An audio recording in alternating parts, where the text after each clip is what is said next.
is Michael, also known as Salty Well, and this is Salty Well episode 6. And today we got a very special guest, Saint. Not really much of an introduction needed whatsoever, but for you just tuning in, he's got a really large collection of Flesh and Blood, and he really likes opening packs.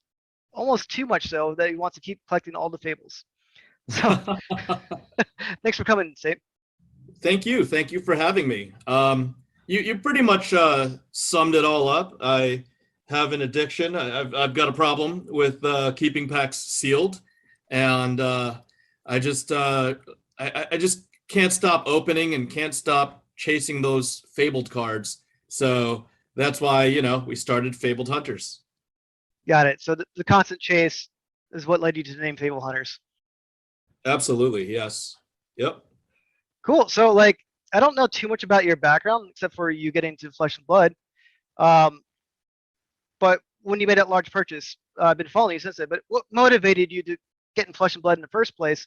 And additionally, you started a channel right afterwards, so I've been watching since. Yes. What got me into Flesh and Blood, it was probably 2 to 3 months before I had made my notorious purchase.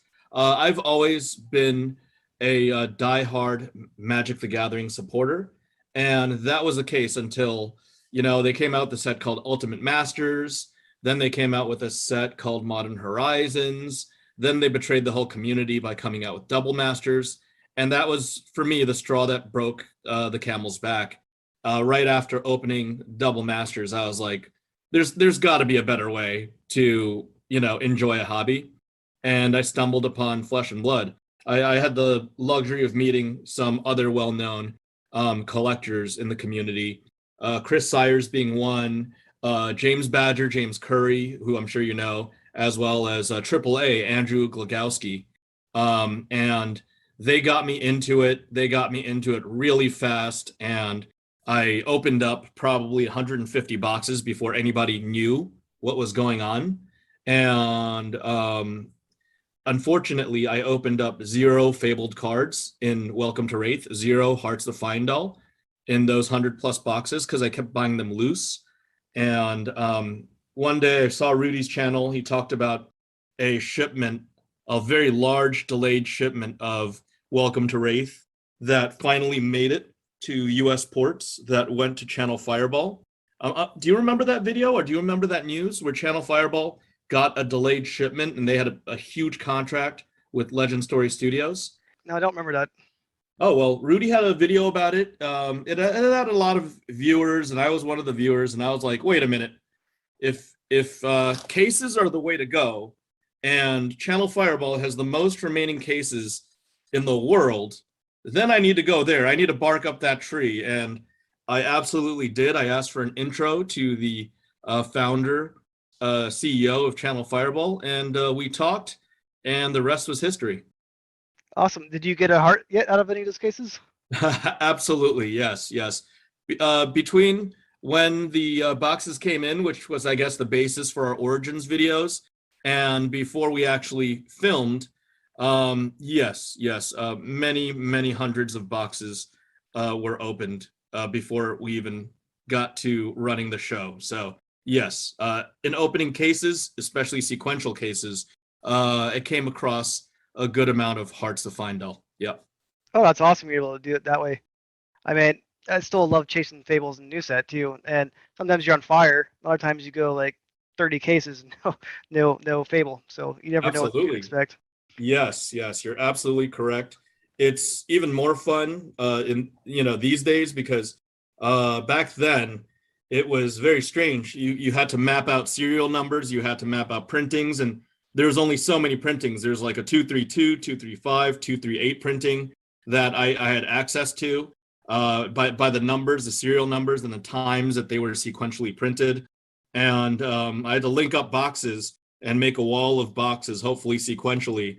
And just the craziness of it all, making little Excel spreadsheets about what cards, what majestic foils came in what boxes.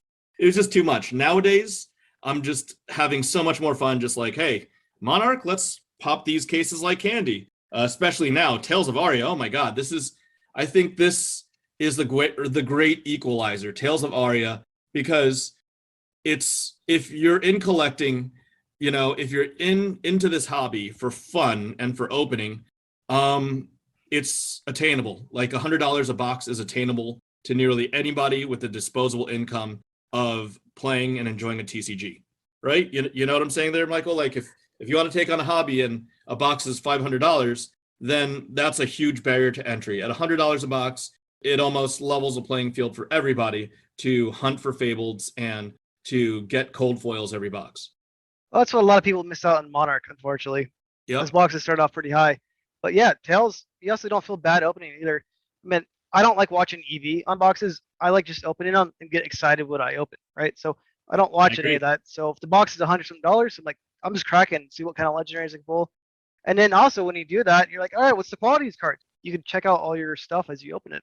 Yeah, I look at every single cold foil. I look it up and down, and I just say, hey, this is something collectible. This is something that's not going to get printed anymore. This is it. This wave is it. Obviously, you've heard of all the negativity and all the people whining that it's the boxes are not at $600 a box yet, and oh, the whole game's a scam, or everything's going to go to the ground because the boxes are printed to oblivion. I mean, even known content creators are being serious when they say that, some of them. And I'm just like, what are you guys talking about? This is the best time for Flesh and Blood ever. This is literally the best time. It's readily available. You can open packs when you want. You don't have to chase it. The prices aren't unaffordable. And eventually the first edition will dry up. So I don't think checking this out weekly or monthly, you just get the packs, you enjoy it, you play with them, you get your cold foil, it's fucking fantastic, and you add it to your deck. Absolutely, yeah. It's not much else to it. But you also get to know long term these are still valuable cards to hold on to. So if someone says print it to oblivion or whatnot, that's bullshit. The game's still new, and the same thing too. The difference between this and Magic is we know there's already a first edition, right? So whatever is printed is printed. Yep. So there's that confidence too. You just gotta wait some of these things out. So that's why I don't check values daily or weekly. I don't really care about that. I care about the cold foil because they're still fucking beautiful cards. They are. They're gorgeous. They're insane. And the print quality of this set is simply unmatched. The print quality overall of this set is the best. I have to say that the non-foils in Welcome to Wraith, the paper seems a little higher quality and there seems to be less nicks, but that's offset by the poor quality of the rainbow foils as well as the cold foils, which obviously have all sorts, a litany of corner issues, roller lines sometimes, surface smudging, everything, just everything that could possibly go wrong in Welcome to Wraith chase cards does go wrong. However, that set has to still be my favorite set, despite that. I mean, not only the print issues in that set, which I fucking love, there's a lot of people actually played with the cards foils, and they probably didn't sleeve them either. Because I have a lot of foils, you never know what kind of quality you're going to get when you bought randomly online. Yeah. For the first 15 months the game was out, nobody cared. And everybody just opened the game just to enjoy the game. And that whole APAC, Australasia region, not nobody. Some people didn't even sleeve cards. And that's wonderful because it's kind of organic. It means that the cards were appreciated. Now that you've got either sealed product or pack fresh mint product, that's very, very scarce. Kind of like Alpha Magic the Gathering. By the way, Michael, do you have any background in MTG at all? I played a little bit in the 90s. I got in at 4th edition, but I lost my cards when I was a kid when I moved. But I never really had any of the early stuff. I mean, I got ripped off once. It's my experience. I had a Badlands when I was like in 3rd grade, and I traded it for like some other common cards. Oh no. I understand. I was always on the side of trying to acquire dual lands because I saw it as currency, literally liquidity. And they've even back in the 90s, the early 90s, they were building blocks into larger pieces, larger collectible pieces. So, yeah. But I played a lot of digital Magic years in the past, but I never got into physical collecting, rolling to Flesh and Blood, and that's when I got hooked on it. Okay, that's wonderful. I mean, it's good. There's never a bad time, and I mean, if there was a game to come in, and a good timing for it, I mean, you got into Fab months before I did, and at that volume that was just featured in your collection, that's amazing. I've got to say, even despite the downturn, you've got a huge pickup, a king's ransom to anybody that followed, your collecting. And I'm sure, Michael, that you've collected even more since then, right? I can't stop buying. Yep. But I didn't want to go too deep into Magic, but it seems like you're pretty well known in the Magic community as well too. So like, what is some of your background with Magic before you got into Flesh and Blood? Well, background in Magic. I mean, I started out in the New York competitive scene even as early as 94, 95, because I was already like a teenager in high school then. And I played with the big kids, I played with the adults. Sometimes I played in team league, and I had a pretty decent elo back then. In the early first 3 years of Magic, I think I escalated up to, call it, the top 40, top 50 in the world in terms of rankings.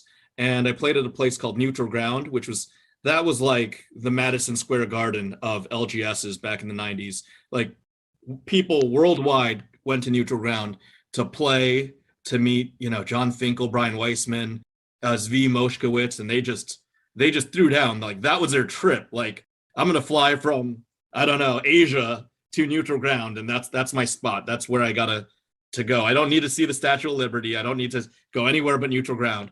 And that's kind of where my whole passion for trading card games was forged. And I had a pretty good run until 97, where I got jumped by 3 people. And I mean, even like a 16, 17-year-old at the time, just getting jumped and losing, what was it? It was about $50,000 of a collection in 3 binders. And that's 97 money. Like, that's not adjusted for growth. That was what it was worth back in the late 90s. And I lost it all. I also lost my Glengarry lead, so to speak, when I was working for a major investment firm, Merrill Lynch, which is Rudy's investment firm as well. And I got terminated and blackballed as a result of that loss. So it took me over 20 years to get back into Magic after that, because I mean, I had my whole life ahead of me. I was working for an investment bank, and then some thugs, stole all my Magic cards, which was the majority of my net worth, and basically made me lose my job. I was told never to think about working in investment banking again. And it was hard to recover from, but fast forward 20 years, 2018, dealing with a lot of hardships again. I walked into an LGS just to escape. It was a pretty tough time. Father was going through stage 4 lung cancer, and I needed an escape, and I found Magic the Gathering, and that's how I came back. And a lot of collecting, from standard to modern to vintage to alpha to graded alpha, and then the rest was history. Flesh and Blood 2020, and here we are. Oh, that's awesome. Except for the story you getting mugged and all that, but that's. I mean, it's that the fact that you were a very competitive player beforehand, and I see you got your collection going, and you're Yep. still playing competitively right now in Flesh and Blood. I'm playing competitively, but I'm not, I'm not brewing or building decks or theory crafting about how, whether to use 2 of a card or 3 of a card, or put in one other card, and what secret card's going to optimize Dorinthia, or maybe I should play 1 Sigil of Solace, put in my arsenal to fake out a what was a Command and Conquer, like, all this tech that people are talking about. I mean, I just put together cards I like, or I look at what is it, FabDB, and I say, hey, this is a deck I could really learn to pilot, and I just go with it. Yeah, but sometimes it's all you really need to do, because I mean, Fab in general is designed to be close games, and one or two wrong moves can mess you up. So the amount of theory crafting and all that is great and all. You might get your ass kicked, but nonetheless, if you're a really good pilot in this game, I think you still do really well. I completely agree. As long as you know what you're doing and you see the lines of play, then that's great. And I mean, I took it a step further. Like I really like to learn on the fly, and sometimes I'm sorry out there if we're at a new release or something. Sometimes I literally just learn on the fly from the ground up. I'm like, what the hell does this card do? I read it again. I read it a second time. I'm like, all right, I've got 4 cards in my hand. We're at the calling, and yeah, go. So in sealed and in draft, that was the situation in the past one when I went to Dallas. I hadn't drafted, hadn't played sealed in Tales of Aria, and I opened some packs. I talked about the idea of drafting or of playing sealed deck, and then I just jumped right in the deep end, and it didn't turn out too bad. 4-3 wasn't the worst, I guess, right? Are you positive? Yeah, better than 50-50. So Exactly. No, that's awesome. And then, so another thing I want to talk about, which I've seen in your channel, it's made me think about a lot too, is sometimes deals don't go right. Sometimes they go fantastic. I started off my card collecting a little bit differently with you in Flesh and Blood. I did a lot of small purchases. I eventually did some pretty large ones. okay. But I was just curious though, like, I haven't had anything go wrong, but how do you build trust in a transaction and then maintain it over time? You know what? Trust usually needs to be earned, but when it's a small amount relative to just relatively speaking, when it's not the biggest amount, and I say, hey, this is a community. This is a community of like-minded individuals, and this is a community that works on reputation. I always try to give individuals the benefit of the doubt. And I mean, there's a recent video on Fabled Hunters where I talked about getting scammed, and then that caused another individual to get scammed. We lost combined, 5 figures of cash. And that's the 0.1% of the time when things go wrong. However, I have to say that the other 99.9% of the time, you trust somebody, things go right, you advance them in good faith, your trust, and you're rewarded. I'm rewarded in such a way by the relationships I'm building in the community, by the people I'm hanging out with, by just the fun times, the priceless experiences that I gain, that losing $6, $8, $10,000 once in a while and saying, hey, you know what? This I learned, I learned from this experience. This is what I need to look out for. And then moving on and saying, hey, look at all the friends I've made along the way. Look at all the experiences I've had. That was really worth it. And not only that, I've had people who just ask me to middleman or ask me to get involved or vouch for one another, like in a deal.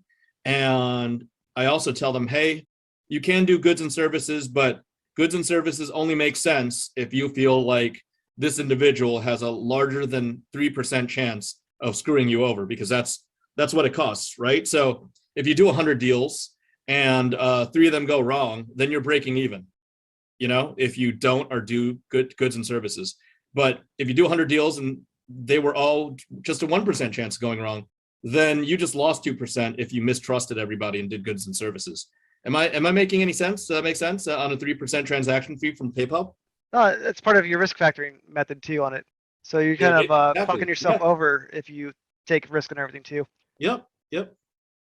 Same thing too is like I haven't had any transactions go wrong that I know of. I have bought a lot, so I don't necessarily track 100% of them. But this guy the other day I bought from was really nice about it. I bought an alt art because I wanted more of those cards from the set. They're super rare from Tales. And then Channel Lake Frigid? yeah, the Channel Lake, sorry, yeah, the Channel Lake Frigid. I bought Yeah. that one. Awesome But art. when I went to get my mail, the package was already ripped open. So Uh-oh. I took a lot of pictures of it, told the guy, he's like, hey, Mike, I already trust you, but he's like, I appreciate your transparency. But for me, I don't like to take, trust for granted too. So I like to provide, evidence and like, hey, here's what happened. I was like, how do you want to settle this? And the guy was really nice and refunded me. Oh, wow. That's a lot. It was ripped open. I'm assuming that the card was gone, right? It was not there. Okay.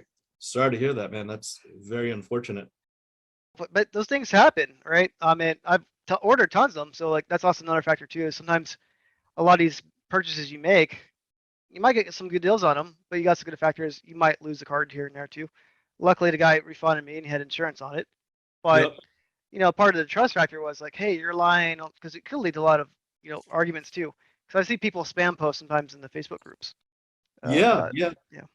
yeah. Now that you bring that up, it's reminding me of multiple situations where I go on TCG Player and I buy from stores and I start like remembering the store names and correlating them with the individuals, the people running the stores that are on the same Facebook groups that I'm on or I'm an admin of. And I'm just like, okay, now I know how this guy operates. I bought a near mint $10 Arabian Nights card, a common card, and it came moderately played or chewed up or like, his dog like bit it open and ran with it around his lawn and he wiped his butt with it afterwards. And I'm like, this guy's just a fraudster. And I'll take a picture, I'll show some certain people within certain collector groups, more of the high-end collector groups, and it's like, okay, I spent $10 to know that this is not somebody I ever want to do business with. And if friends ever ask me or approach me, which happens literally every day, oh, would you do business? Have you done business with this guy? I would say yes. And it was a very horrible, unpleasant experience. The person's dishonest, and that happens so often. But again, like I think of these interactions as paying very little and wasting very little effort to uncover information about different players in the market. Like if I can't do a $10 transaction with this individual, I would never think to do a $10,000 transaction with the same individual, right? No, I 100% agree. I mean, the amount of care you put into your packaging also shows, that you care about the person you're interacting with too. Because you're buying a card, you want it to come in nicely. And if you shit pack it and all that, or lie about the quality, if it's like a moderately played versus, near mint, that's a really big thing on trust as well too. It is. Yeah, you're absolutely right. And also the amount of attention people come to, like if you order on Facebook, you might get an extra service than you would get like on TCG Player because you buy them blindly. Whereas you could get all those nice pictures and whatnot if you're trying to buy the really high quality cards. Yeah, yeah. I mean, on Facebook, you're really like not face to face, but you know who you're dealing with, and then you can reach out. You can simply say, "Hey, this is this is what I want. This is what I'm paying for. This is what's coming in the mail." Right? You confirm with them, and again, over 99% of the time, everything turns out just fine. I'd say maybe 0.5% of the time, some shipping issues, but those figure themselves out. And as long as two people are, both people on both sides are reasonable, then you don't have to deal with the dick factor, somebody being a dick and trying to screw the other person over, or negotiating over what happens when there's loss, or there's packaging damage or damage from poor packaging, etc.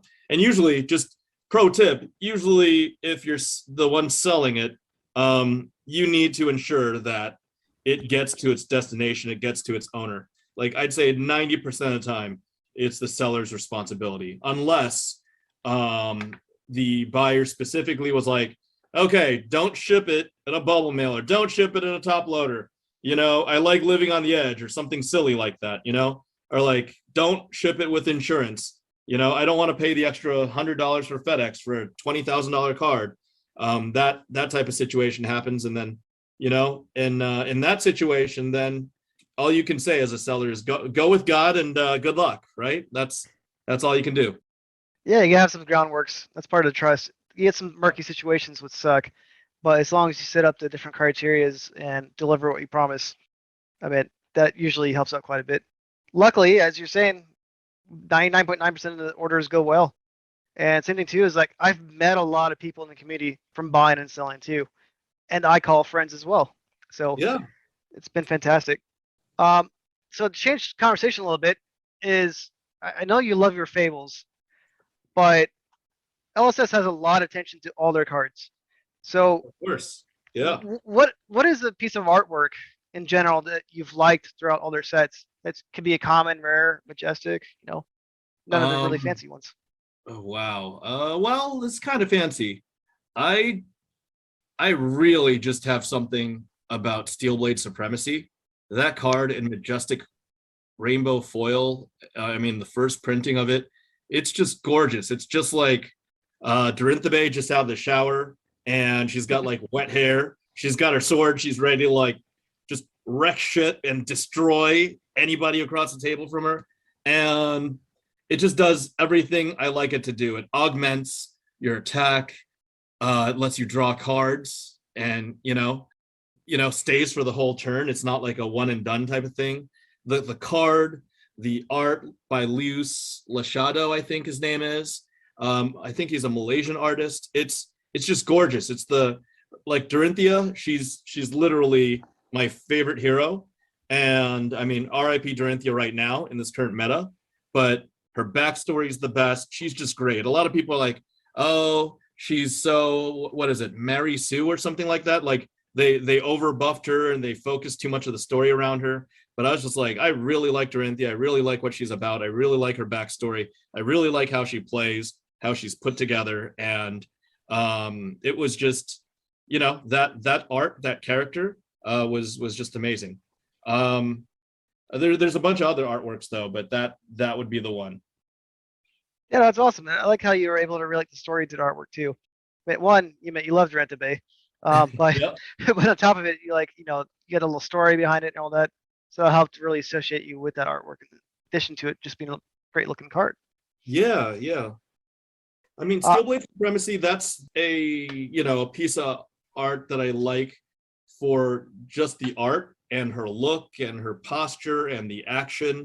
What is the other one? The super rare. Is it crap? I can't believe I lost I haven't played Dorinthebe in like a month or two. Singing Steelblade. Yep. It's the one with the teenage Dorinthebe or coming of age Dorinthebe, Yeah, and that one's cool. all of these swords are up. Like I read the lore book cover to cover, and I was like, wow, that is so cool. Her bat mitzvah, more or less, her Solana bat mitzvah. She's like, what am I gonna do? What type of job or what type of class am I gonna be? What type of traits am I gonna have? And then the swords are like, what up, girl? You're gonna like wield the sword, and they're all dancing around. It's like, what? She's got the Dawn Blade, that's her thing. And that's when they found out. She's like, that sword is me. I'm, the sword's now an extension of me, and that's my identity. And that card, see, you've got the lore plus the actual artwork that reflects the lore. And she kind of finds her weapon. Her reprise is to go search for an additional weapon or an additional attack. So it all comes together, like the whole the story plus the card plus the effect, it all makes sense most of the time. Yeah, I mean, I don't have the story associated, but I like Sonic Boom a lot. I mean, it reminds me of Street Fighter on top of it, and I Of course. played Kana for a while, so just that, and I love how the card plays, Okay. and all the electricity going on. Yeah. And the foiling in those cards are great too. Oh, they definitely are. But again, the corners, if you grade out, oh my God, it is so difficult to grade out those majestic rainbow foils. Or I mean, just any rainbow foils, but the majestics are just the worst. They're just cut so poorly, and the corner cuts are just, they're really rough. They're really rough.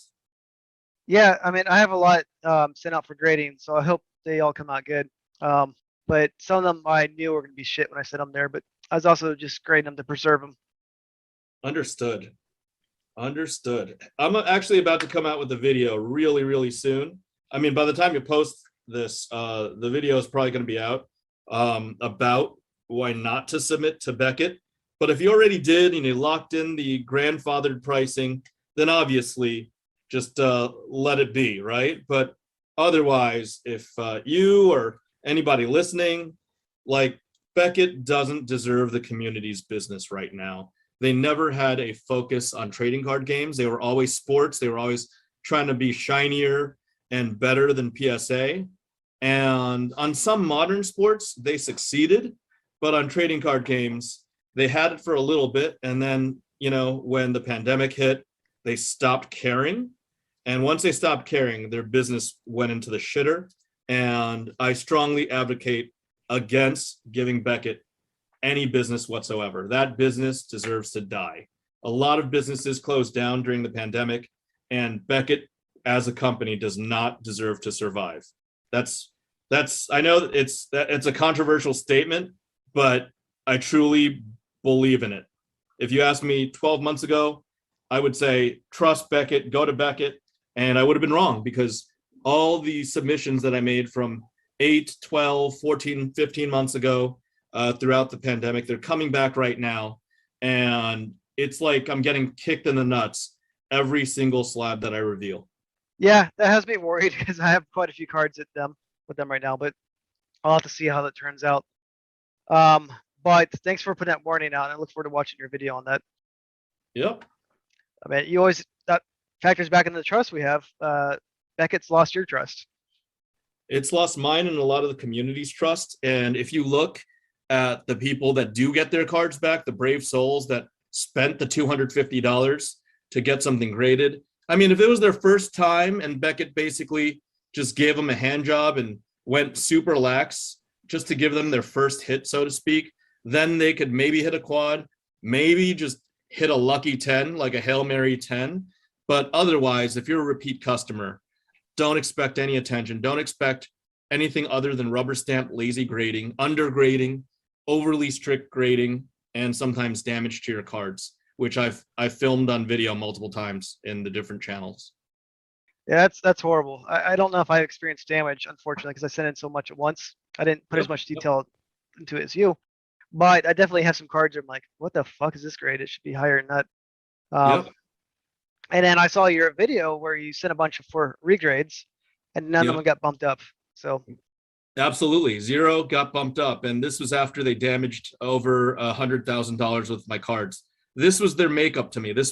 We're gonna make it right, Saint, after over 2 months of appealing and fighting the system. And I mean, I wasn't trying to be a Karen. I had pictures, I had scans of just one card being worth over $30,000 and them damaging it. I gave them the before, I gave them the after, I gave them a link to the original video when I opened it and cracked it. And it is what it is. This is corporate America at its finest. This is cover your ass mentality. This is company first and not customer first. And the community is sorely in need of a responsible grading company. Well, I'll be excited when someone steps in on that. And I'd love to hear more. Yeah. Well, there's a little test that's gonna get conducted in the coming days. I will not proactively advocate for anybody because that's not who I am. You know, that type of trust between consumer and company needs to be developed over time. But I'll have a little batch that I will show to the community. I'm not going to be shilling for any company, but I'll be testing the company and holding them accountable and showing the public. Just stay tuned on the graded groups. Awesome. I look forward to seeing that. Yeah. So let's talk a little speculation now, because why not?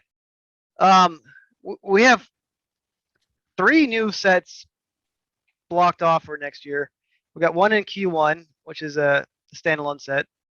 Let's talk about that one first. Is that a CRU 2.0, or you think LS is going to surprise us with something new?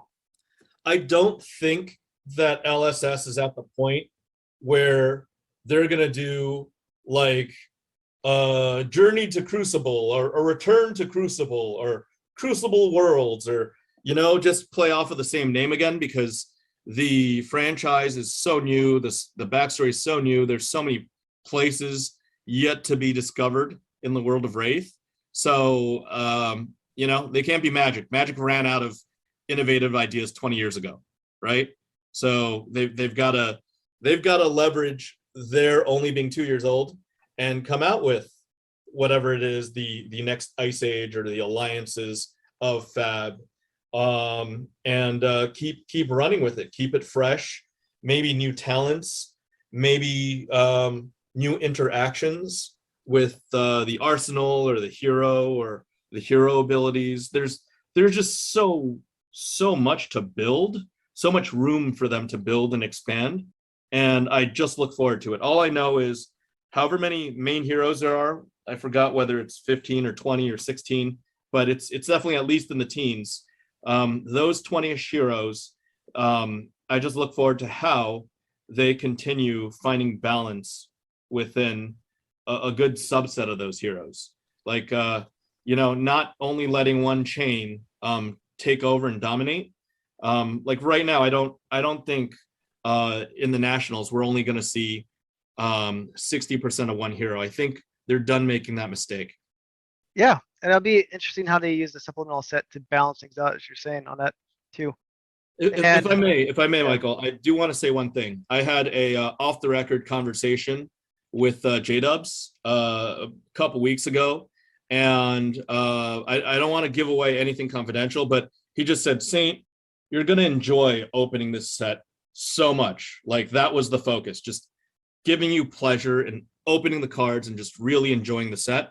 And if he said that to me directly, I'm like, well, I enjoyed everything so far, but if I'm really, really going to enjoy this, then you've made a focus to it. Just like how Tales of Aria was very draft focused, and I can kind of see it, how everything's balanced a certain way, and there's 3 elements, but 3 heroes, but you take a card and it's 2 out of 3. Like if he's telling me that he's got a treat for the collectors and the pack openers and the box openers of the world, then I'm looking forward to it. So that's a little gem.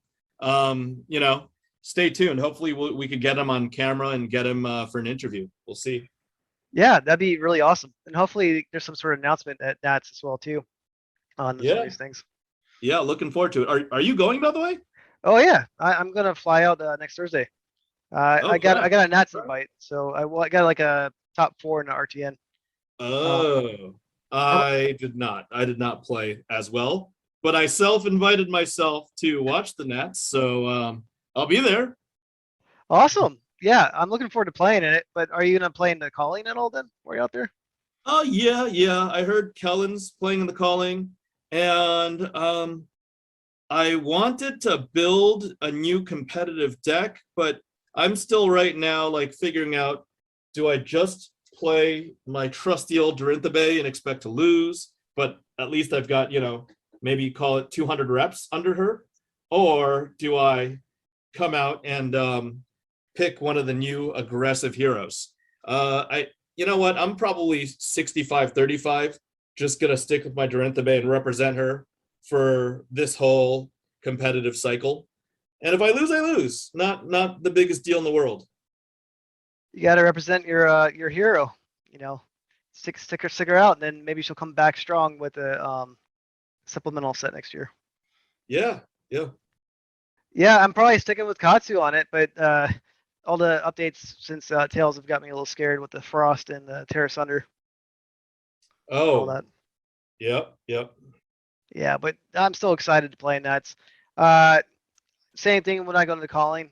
I try to play very competitively, but my main goal is usually to get to day 2. Just did I not lose the first day? I'm okay. I'm happy. I did it. Okay. Yeah, you gotta set some goals. I mean, top 8's obviously great because why not get a gold, gold cold foil? Those are be fucking awesome to get. Right? They're so gorgeous. They're amazing. Yeah, I don't own any of those actually. So that's one thing I did not collect early on, but I collected more of the fables and whatnot. So I don't regret any of my decisions, but that's just one of the things I didn't get at all. That's great. Having experienced collecting for so long, just collecting things in general for so long, you want to do the vanilla collecting first. You got to cover all your bases, have every card from the set, maybe build a master set or build a play set, or just go for the high end, go for the OG Power 12 or go for the gems.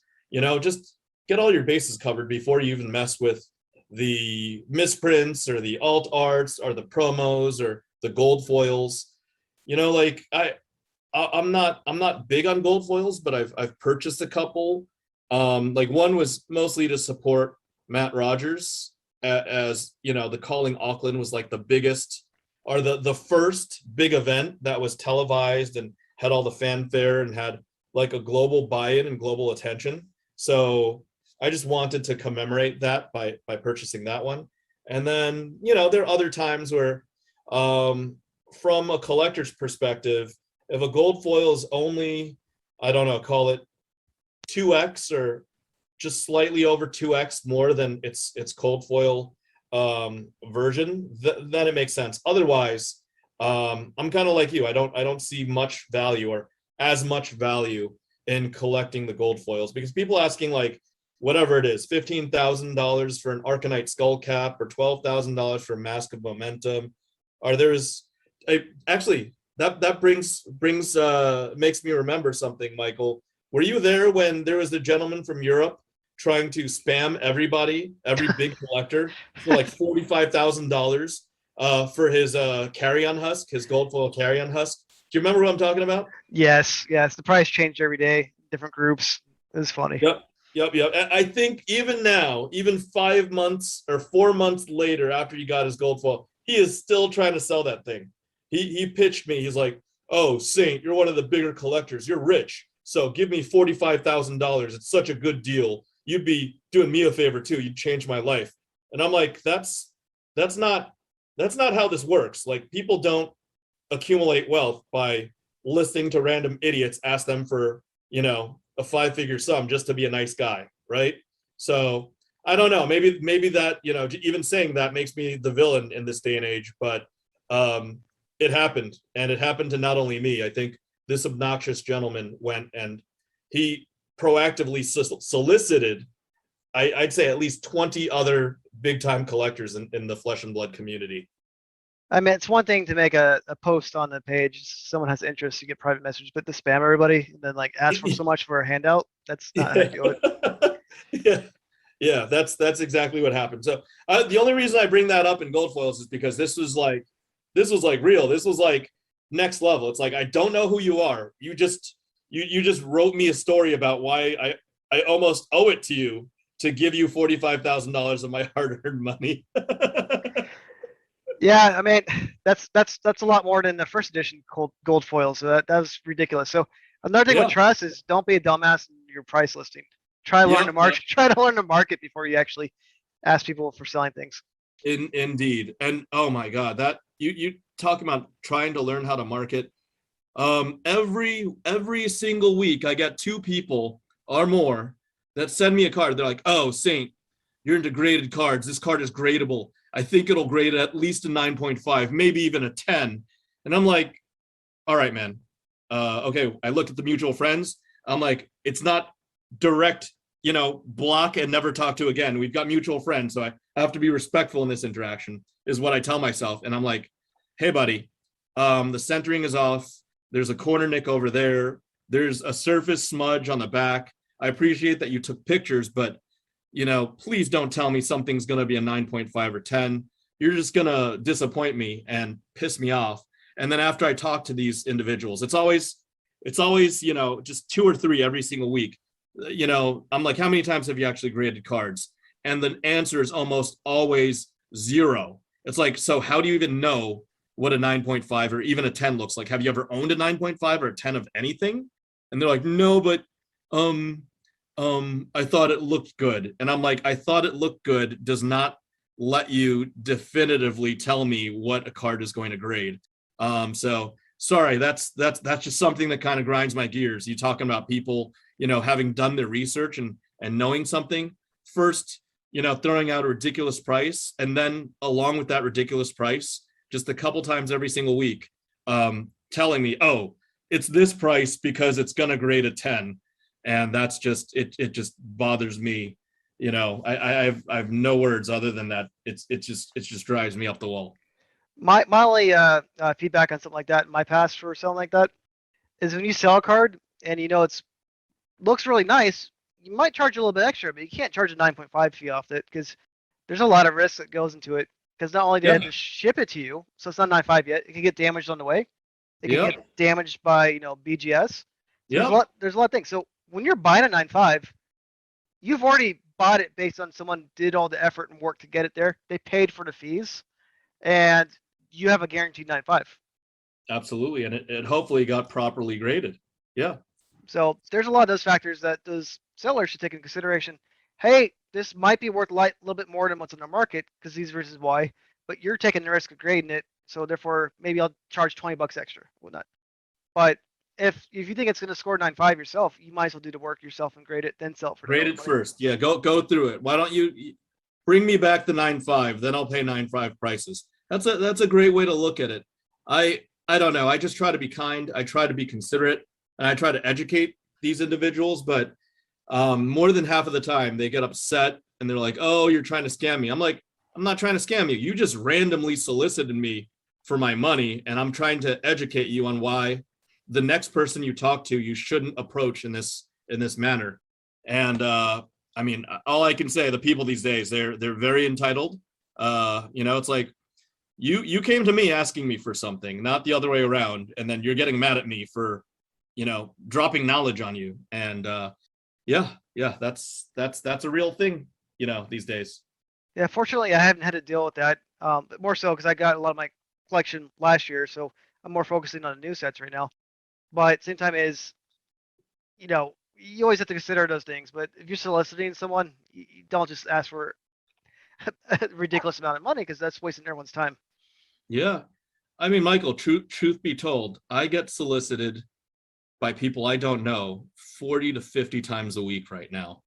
And I try my best just to be polite, but like you get all types that try to tell you, they try to hard sell you, similar to the guy like, "Oh, you've got it. So since you have money and I don't, I deserve some of your money." Like, in what world does that logic work? I really don't know. I don't want to be part of that world. um, so one more speculation I want to get on is because it relates to one of the episodes you had. Is the question marks? Do you think that is our introduction to PvE next year? We have question marks for Q2 2022. I believe, yes. I believe that James is a methodical enough individual that he would not have openly admitted that PvE is coming down the pike in that 3-part interview that I did with him. Mhm. He wouldn't have done it unless he probably would have deflected if it wasn't very, very close. Right? Does that make sense? Like, he Yeah, was confident. He's like, "We thought about it. Of course we thought about it. I've been doing this for 9 years. Come on, Sonny. I know what I'm doing." And I'm like, okay, all right. You're the boss, man. You know. And he said it so confidently that I think it's already teed up, and he knows what's good for the game. Despite people saying what they say about him not knowing what's going on with print runs and whatnot, I just have to disagree. I really think that Monarch was handled well by LSS. I think it was handled poorly by the flippers and the speculators and some of the stores that were less than honest.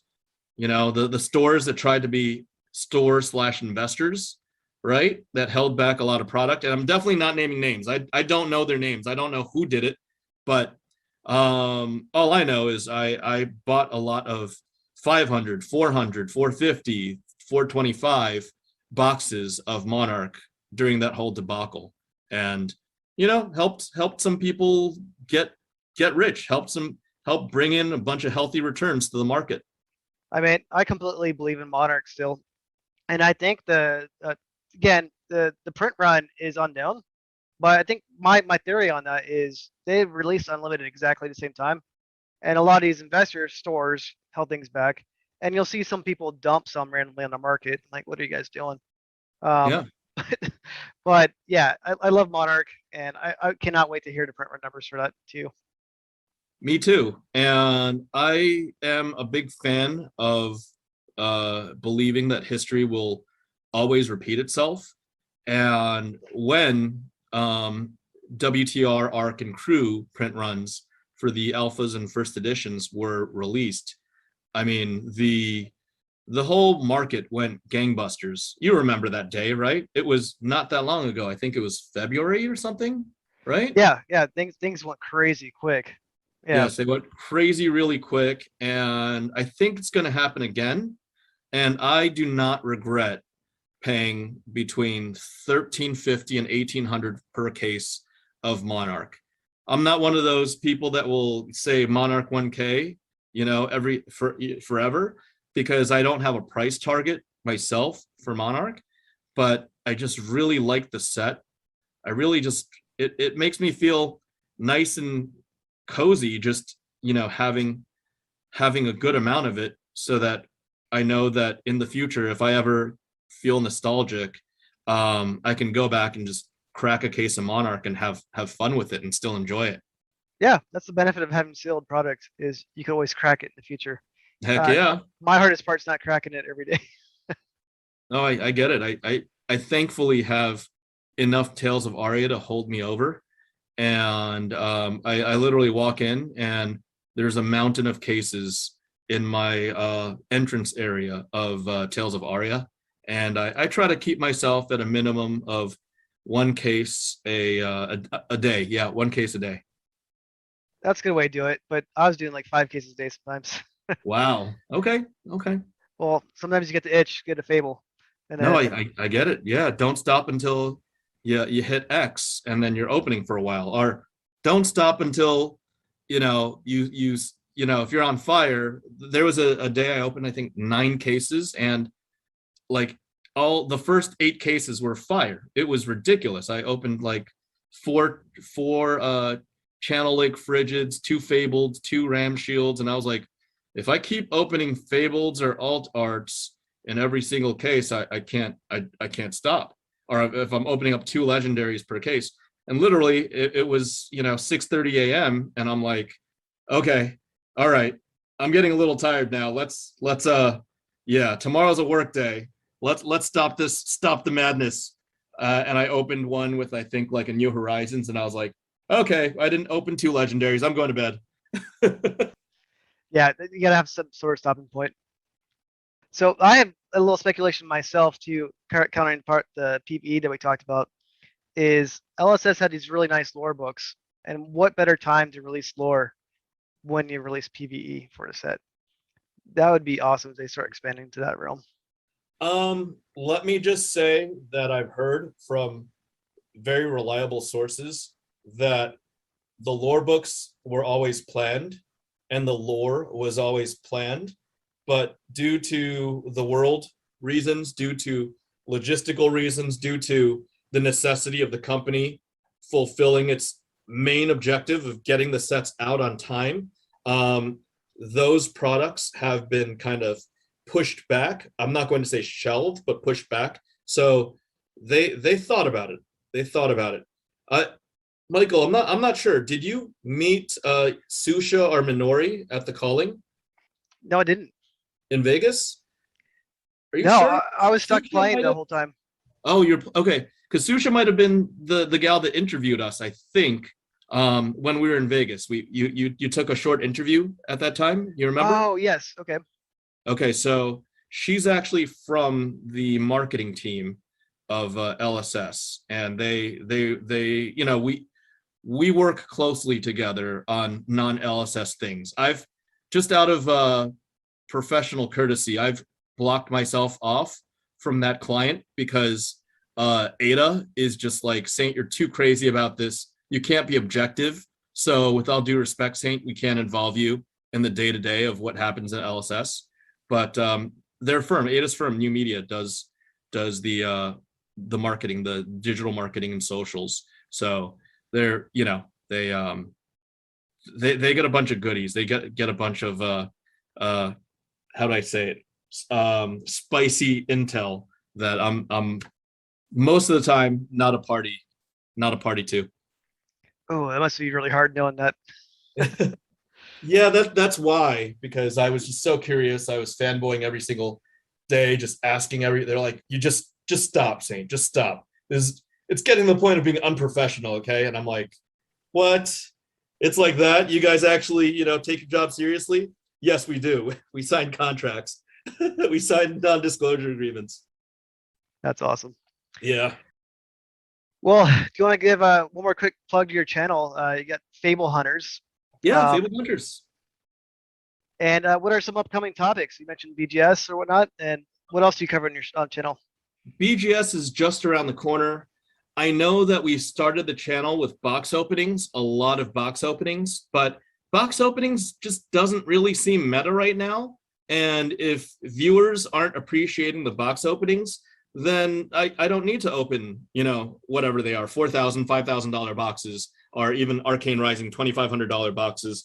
Because if people don't want to consume that content, that's fine. I always thought of Fabled Hunters as a way for me to share a non-normal experience, like a journey with the viewers.